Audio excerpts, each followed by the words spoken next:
बोलिए सांचे दरबार की जय हो जय हो। पांडे जी हमार पिया जी इलेक्शन में खड़ा रहे। अच्छा मुखिया के पद पर जय हो। अब जीत गईले। जीत गइल, चर्चा होई तो उनका हाथ में कंगना पहनैली ह कहले कि घरे चर्चा होई के चाहिए। होके के चाहिए काहे कि नंबर 1 के वोल्ट लैलक ह। मुखिया भइल बाड़े पहिला बेर। सोनमा के हार पहनी, सोनमा के हार पहनी सरधा पुराइम। पिया जी भैले मुखिया चर्चा कराइम। पिया भइले मुखिया चर्चा कराई। पिया भइले मुखिया चर्चा कराई। सोनमा के हार पहनी सरधा पुराइम। सोनमा के हार पहनी सरधा पुराइम। पिया जी भैले मुखिया चर्चा कराइब। पिया भइले मुखिया चर्चा कराई। पिया भइले मुखिया चर्चा कराई। और कैसे पांडे जी? कैसे? पियर पियर धोती बाजार से मंगाइब। बाजार से मंगाई। बाजार से मंगाई। पियर पियर गमछा बाजार से मंगाइब। बाजार से मंगाई। बाजार से मंगाई। अपने आंगनवा में चर्चा कराइब। चर्चा कराइब हो चर्चा कराइब। ललकी चुनर ओढ़ी, ललकी चुनर ओढ़ी सरधा पुराइम। पिया जी भैले मुखिया चर्चा कराइब। पिया जी भइले मुखिया चर्चा कराई। पिया जी भइले मुखिया चर्चा कराई। और कैसे पांडे जी? कैसे? अब मिश्री बादाम केला अनार सब कुछ आई। मिश्री बादाम हम बाजार से मंगाइब। बाजार से मंगाइब। बाजार से मंगाइब। केला अनार हम बाजार से मंगाइब। बाजार से मंगाइब। बाजार से मंगाइब। कंगना पहिर हम सरधा पुराइम। पिया जी भैले मुखिया चर्चा कराइब। पिया जी भइले मुखिया चर्चा कराई।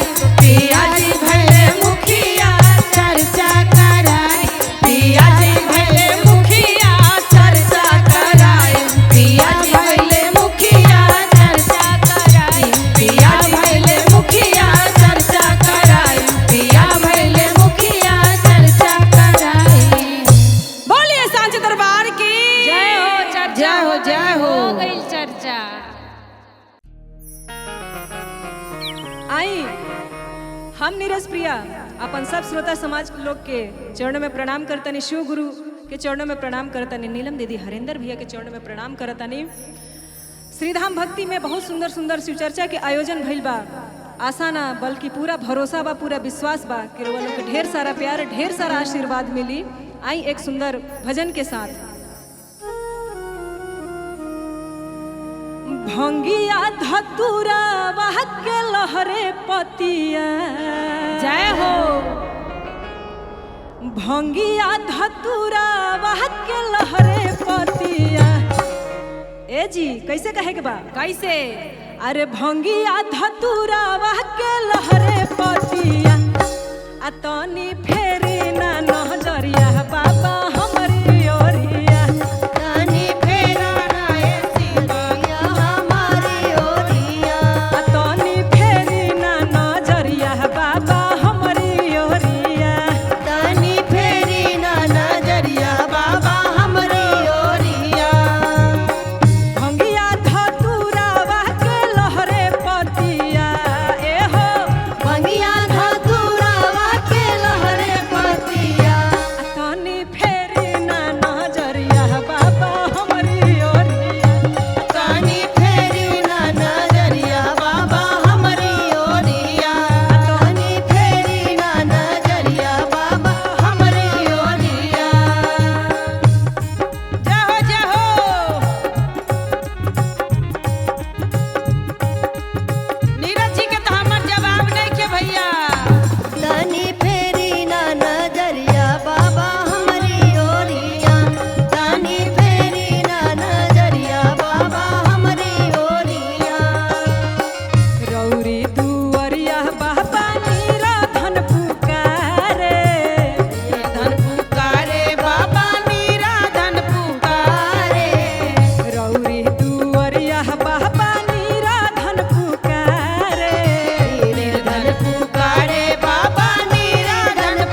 बाबा बांझिन पुकारे बाजिन पुकारे बाबा बाजिन पुकारे रौरी दुअरिया बाबा बांझिन पुकारे बाजिन पुकारे बाबा बाजिन पुकारे बांझिन के पुत्र देके भर दी गोदिया बाबा बाजिन के पुत्र देके भर दी गोदिया बाबा बांझिन के पुत्र देके भर दी गोदिया अपनी फेरे ना नजरिया बाबा हमरी ओरिया तानी फेरी नजरिया बाबा हमारी ओरिया तानी फेरी नजरिया बाबा हमारी ओरिया तानी फेरी नजरिया बाबा हमारी ओरिया।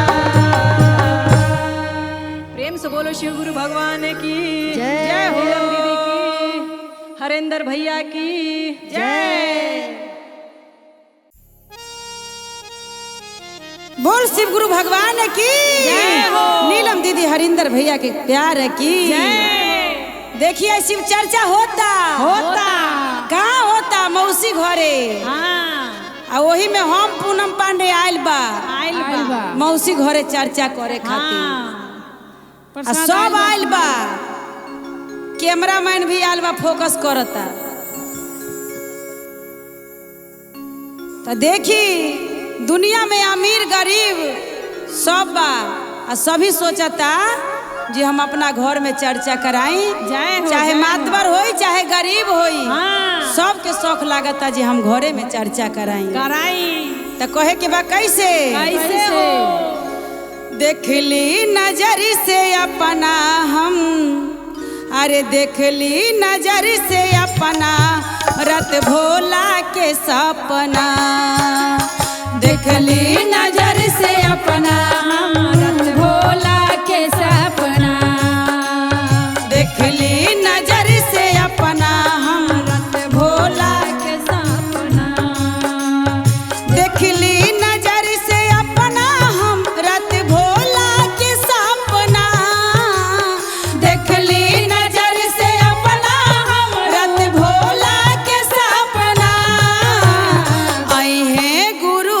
तयंगना हम कराइम चर्चा आई है गुरु अंगना तो कराई में चर्चा आई है हमर गुरु तो कराई चर्चा भंगिया हम मंगाइम धतुरा मंगाइम हम भंगिया हम मंगाइम धतुरा मंगाइम हम गुरु आसन लगाइम गुरु आई है आंगना अरे गुरु आसन लगी है गुरु आई है आंगना गुरु के बोलाइब हम गुरु आई है आंगना अरे देखली नजर से अपना हम रत भोला के सपना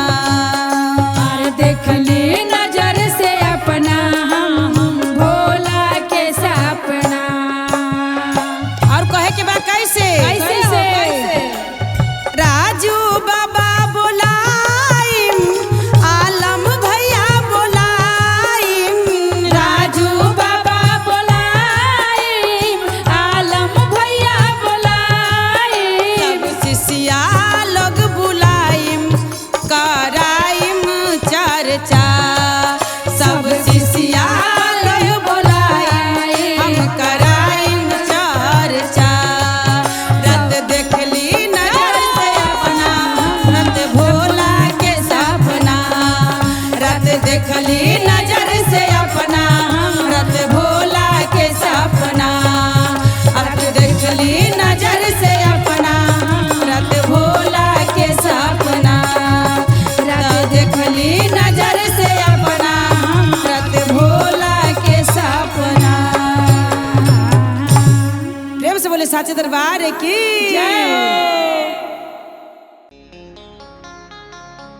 प्रेम से बोले साचे दरबार की हर हर महादेव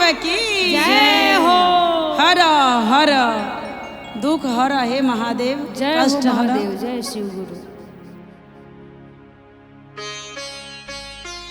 तो देखी हम पूनम पांडे फिर आइल बा फटाफट वायरल में। आ चाची लोग सब तनी गौर से ध्यान दी, अब भजन के आनंद ली। तो कहे के बा कैसे कैसे गुरु करते हैं सबके भलाई, वही तो मेरे गुरुवर हैं। जय हो। गुरु करते हैं सबके भलाई, वही तो मेरे गुरुवर हैं। गुरु करते हैं सबके भलाई, वही तो मेरे गुरुवर हैं। वही तो मेरे गुरुवर हैं हो, वही तो मेरे गुरुवर हैं। गुरु करते हैं सबके भलाई, वही तो मेरे गुरुवर हैं। गुरु करते हैं सबके भलाई, वही तो मेरे गुरुवर हैं। और क्या कहते हैं भजन के माध्यम से? कुछ नहीं है जिंदगी में, अपनाइए गुरु के और गुरु से ज्ञान लीजिए। कैसे कहना है? कैसे? जब से मैं गुरु के अपना बनाया, खुशी के दीपक गुरु दिल में जगाया। खुशी के दीपक गुरु दिल में जगाया। हो जब से मैं गुरु के अपना बनाया, खुशी के दीपक गुरु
प्रेम से बोले साचे दरबार की जय हो। शिव गुरु भगवान की जय हो। बोल शिव गुरु भगवान की जय हो। नीलम दीदी हरिंदर भैया के प्यार की जय हो। तो देखी बड़ा शौक से बेटा के दुलार प्यार क के माई पोसता। हाँ का कहता जे बेटा जवान हो गइल अब शादी करम तो घर में पतोह आई आ न जाने पतोह के अब ते घर में कौन चाल चल जाला तो कहे के बा कैसे कैसे हो। अरे हम ना जानली शिव गुरु आई साना दिनवा आई तैरे जान जय हो जय हो। जान रे आई साना दिनवा आई तैरे जान रे जान हमारे बेटवा हमारा दुखवा देला कई रे जान रे जान रे हमारे बेटवा हमारे दुखवा देला कई रे जान रे जान रे हमारे बेटवा हमारा दुखवा दिल कई रे जान। बारा रे जतन से हम बेटवा के पोसली रे जान रे जान बेटवा के पोसली रे जान। रे जान हमारे बेटवा हमारे दुखवा देला कई रे जान रे जान रे हमारे बेटवा हमारे दुखवा दिल कई रे जान। रे जान रे हमारे बेटवा हमारे दुखवा दिल कई रे जान।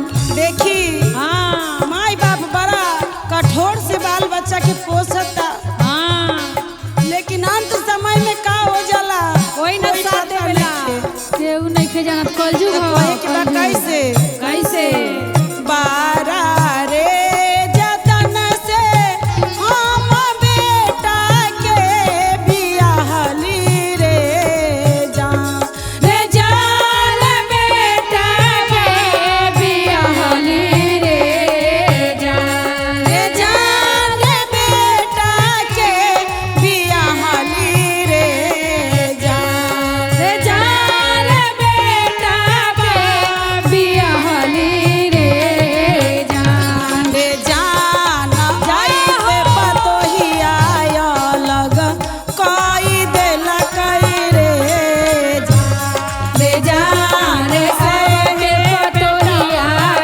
अलग कई दिहलाई रे जान। रे जान बारा रे जतन से हम बेटा के बियाहली रे जान रे जान बेटा के बियाहली रे जान। रे जान से हो पतोहिया अलग कई देला कई रे जान रे जान से हो पतोहिया अलग कई दिहलाई रे जान। रे जान से हो पतोहिया अलग कई दिहलाई रे जान बारा रे जतन से हम पोतावा के पोसली रे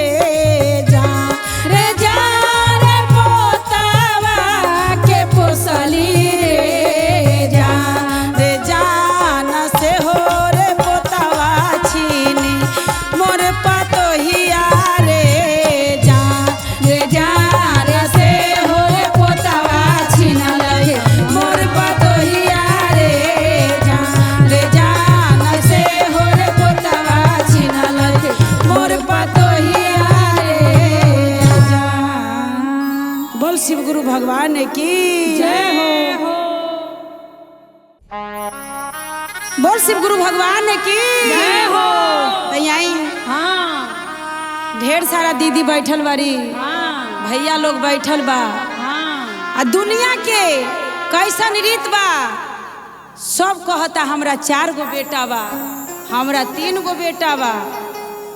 बाकी 4 गो होई चाहे 5 गो होई, माई 5 गो बेटा के पेट भरता, लेकिन एगो माई के पेट 4 गो बेटा नइखे भरता। जय हो इहे दुनिया के रीत बा।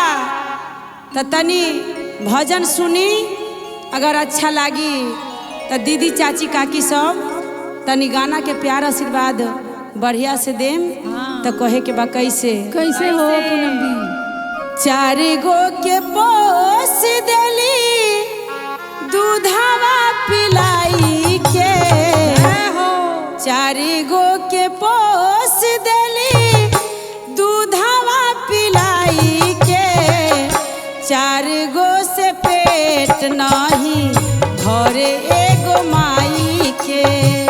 4 गो से पेट नहीं भरे गो माई के। 4 गो से पेट नहीं भरे एगो माई के। 4 गो से पेट नहीं भरे गो माई के। केकरा से कहीं गुरुजी दिलावा के बातिया। केकरा से कहीं गुरुजी दिलावा के बातिया। आके हम गिर गईनी रउए सरानिया। आके हम गिर गईनी रौरे सरानिया। आके हम गिर गईनी रौरे सरानिया। देखी हाँ उ बूढ़ी माई के हाँ। दर दर के ठोकर खात रहे। हाँ कोनो बेटा उ बूढ़ी माई के 1 लोटा पानी से जाके ना पूछलक जे माई हमर 4 दिन से भूखल बा, जाहो, एगो जाहो। रोटी खा लो। उ बूढ़ी जाके शिव गुरु के दरबार में पेटकाने पड़ के हाँ। आ कहत तारा शिव गुरु से कैसे हो? चर्चा करैनी गुरुजी पूजा करैनी। चर्चा करैनी गुरुजी पूजा करैनी। कहिया तो हमारा पे दया बरसैनी।